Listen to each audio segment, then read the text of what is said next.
بسم الله الرحمن الرحيم. الحمد لله وكفى والصلاة والسلام على سيدنا ونبينا وحبيبنا وشفيعنا ومولانا محمد المصطفى. أما بعد.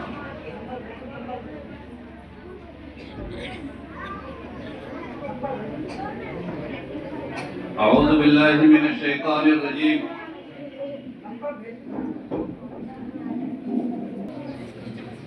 أعوذ بالله من الشيطان الرجيم. بسم الله الرحمن الرحيم.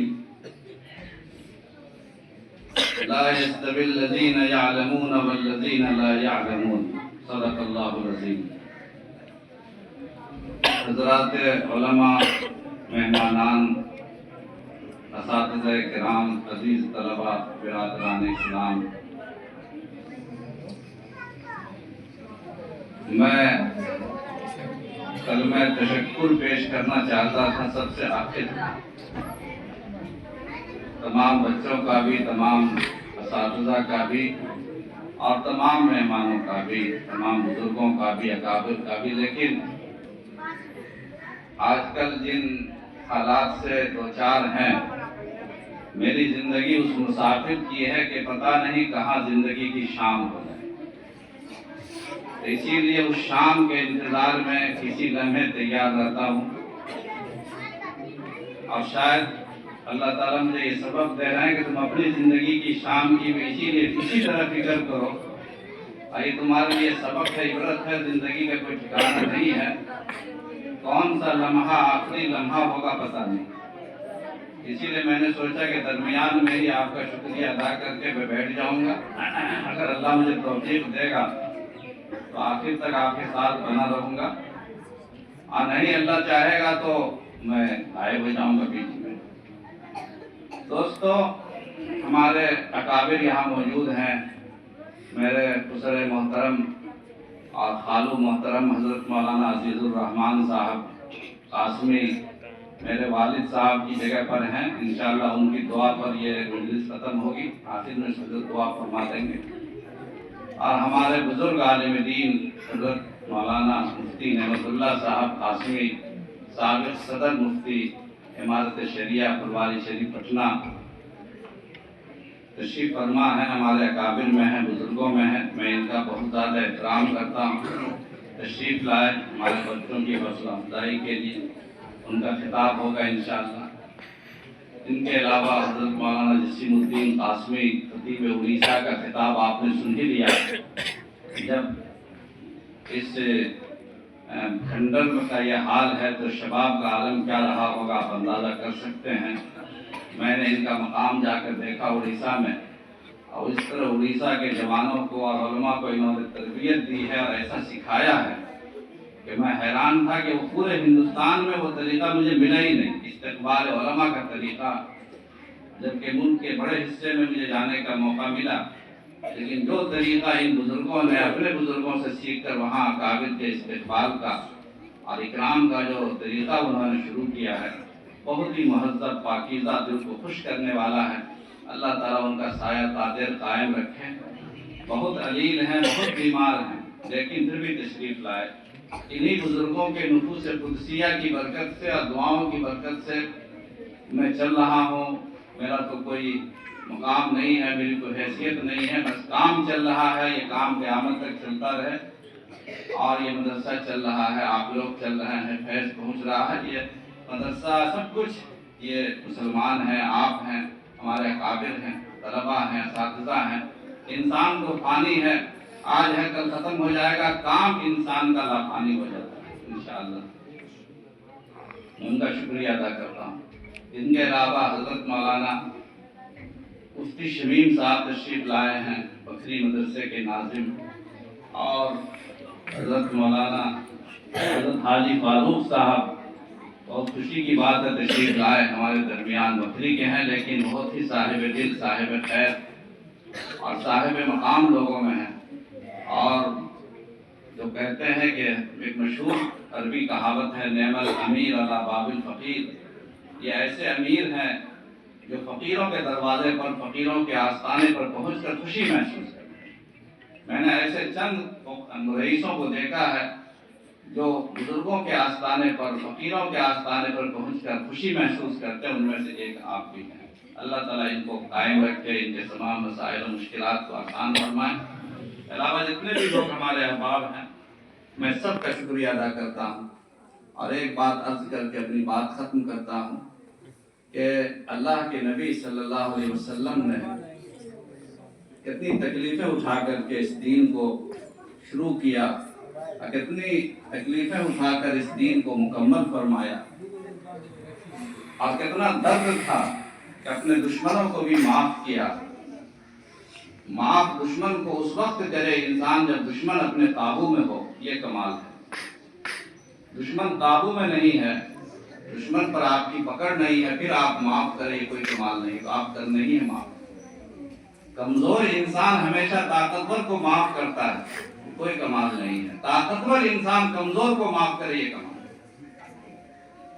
بدلہ لینے کی پوزیشن میں ہو پھر بدلہ نہ لیں، یہ کمال ہے، یہ ہے اسلام کی پہچان۔ بدلہ لینے کی پوزیشن میں ہو، بدلہ لے لیں، یہ انسانیت کے خلاف۔ آج کے جو دنیا ملک کے حالات ہیں، بدلے کی پوزیشن ہے، انتقام کی سیاست چل رہی ہے۔ مسلمانوں نے کبھی انتقام کی سیاست نہیں کی، اور ہمارے نبی نے کبھی اس کی تعلیم نہیں دی۔ سوچئے کہ جب اللہ تعالیٰ نے مکہ معظمہ کو فتح عطا فرما دی، تو ایک وقت وہ تھا، آپ نے سنا ہوگا کہ عمرہ کرنے کے لیے سرکار دو عالم صلی اللہ علیہ وسلم تشریف لائے تھے، لیکن لوگوں نے نہیں گھسنے دیا، اور یہ معاملہ ہوا کہ اگلے سال آپ عمرہ کریں۔ اگلے سال عمرے میں تشریف لائے، اور عمرے میں آنے کے بعد لوگ کمزور تھے، مسلمان ہر لحاظ سے۔ لوگوں نے کہا کہ یہ تو کمزور ہیں، ان کو مدینہ کے بخار نے کمزور کر دیا ہے۔ تو سرکار دو عالم صلی اللہ علیہ وسلم نے جبکہ مغلوب حالت میں آئے ہیں، مکہ میں صلح کر کے آئے ہیں، امن لے کر آئے ہیں، کم طاقتور نہیں ہیں، پورا مکہ ابھی کافروں کے قبضے میں ہے، خانہ کعبہ پر بت پرستوں کا قبضہ ہے، تھوڑی دیر کی فرصت لے کر کے ان کو گھسنے کی اجازت ملی ہے۔ اس حالت میں جب کفار نے کہا کہ یہ تو کمزور لوگ ہیں، یہ کیا ہمارا بگاڑ سکیں گے، تو سرکار دو عالم صلی اللہ علیہ وسلم نے اس کمزوری کی حالت میں یہ اعلان فرمایا کہ سارے لوگ رمل کے ساتھ، یعنی اکڑ اکڑ کر طواف کریں، اکڑ سینہ تان کر کے چلیں، جو اب باقاعدہ حج میں طواف کا ایک حصہ بن گیا ہے کہ سینہ تان کر کے 3 بار چلا جاتا ہے، شانہ ہلاتے ہلاتے، تاکہ کافروں کے سامنے، دشمنوں کے سامنے اپنی کمزوری کا احساس نہ ہو، دشمن یہ نہ سمجھے کہ ہم کمزور ہیں۔ یہ اس وقت کی بات ہے جب مسلمان حالت مغلوبی میں تھے، مسلمان حالت مقہوری میں تھے، مسلمان مظلوم تھے۔ اب پھر اس کے 2 سال کے بعد دیکھیں منظر اسی خانہ کعبہ کا تبدیل ہوتا ہے، مکہ معظمہ کا بدلتا ہے، کہ مسلمانوں کا لشکر جرار مدینہ سے مکہ معظمہ میں داخل ہوتا ہے، اور ابھی تو وہ حالت ہے کہ سارے لوگوں نے فرار میں پناہ لی ہے، سب بھاگ رہے ہیں دشمن، اور سرکار دو عالم صلی اللہ علیہ وسلم کس طرح آ رہے ہیں؟ اونٹنی پر اس طرح بیٹھے ہوئے ہیں، جھکے ہوئے ہیں، داڑھی مبارک اونٹنی کی پشت سے لگی ہوئی، اس طرح جھکے ہوئے، بالکل جھک کر کے ہیں۔ کہاں وہ تعلیم تھی 2 سال پہلے اکڑ کے طواف کرو، سینہ تان کر کے طواف کرو، اور 2 سال کے بعد جب اللہ نے مکہ پہ غلبہ عطا فرمایا، یہ تعلیم دے رہے ہیں کہ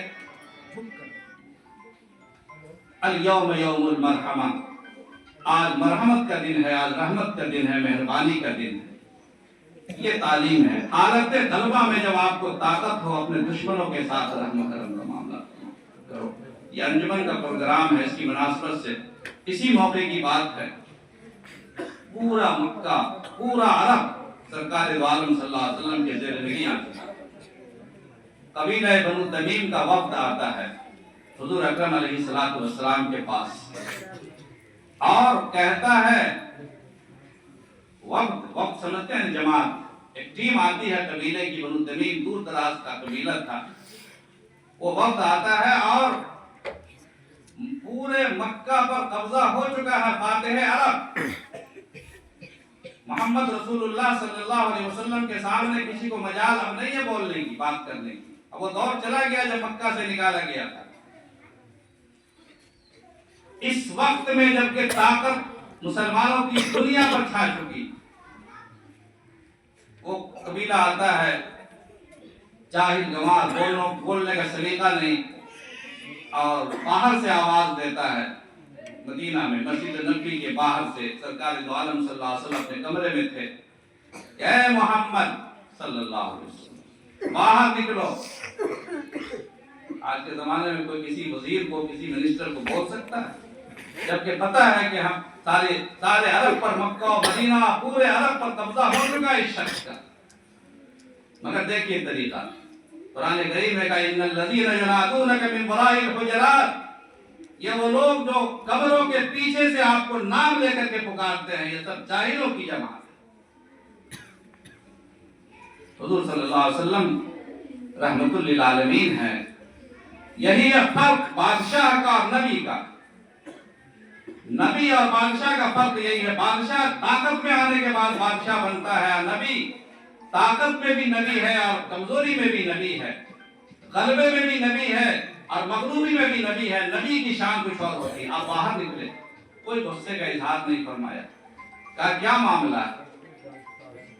کہا کہ دیکھیے ہم لوگ بنی تمیم کے لوگ آئے ہیں، ہم میں علماء بھی ہیں، ہم میں شعراء بھی ہیں، ہم میں خطبہ بھی ہیں، اور آپ سے ہم مفاخرہ کرنا چاہتے ہیں۔ مفاخرہ ایک ہوتا مناظرہ، ایک ہوتا محاضرہ، ایک ہوتا مباہلہ۔ یہ لوگ کیا کرنے آئے تھے؟ مفاخرہ، یعنی اپنے فخر کا اظہار، اپنی قومی خصوصیات کا اظہار اور اپنی صلاحیتوں کا اظہار کرنا۔ ہم مفاخرہ کرنا چاہتے ہیں۔ حضور اکرم علیہ السلام چاہتے تو کہتے تھے کہ اسلام کی صداقت ثابت ہو چکی ہے، جس کو ایمان لانا لائے، نہ لانا نہ لائے۔ آپ نے کہا ٹھیک ہے کوئی بات نہیں، آپ تشریف لے آئے مسجد میں۔ ان لوگوں نے کہا کہ آپ اجازت دیجئے کہ ہم اپنے کسی خطیب کو لیکچر دینے کے لیے، آواز کرنے کے لیے، تقریر کے لیے ہم اجازت دعوت دیں۔ کہا ٹھیک ہے تو اپنے خطیب کو بلاؤ۔ ایک ان کا خطیب کھڑا ہوا اور اس نے اپنی قوم کی خصوصیات، اپنے فضائل، اپنی منقبت، ہم وہ ہیں اور ہم وہ ہیں، اپنی تعریفیں بیان کی۔ اس کے بعد جب اس نے اپنی تقریر ختم کی تو سرکار دو عالم صلی اللہ علیہ وسلم نے حضرت ثابت بن قیس سے فرمایا، کوئی تیاری پہلے سے نہیں ہے، حضرت ثابت بن قیس صحابی رسول سے فرمایا کہ ثابت کھڑے ہو جاؤ، اب تم بھی اس تقریر کے جواب میں تقریر کرو، برجستہ تقریر۔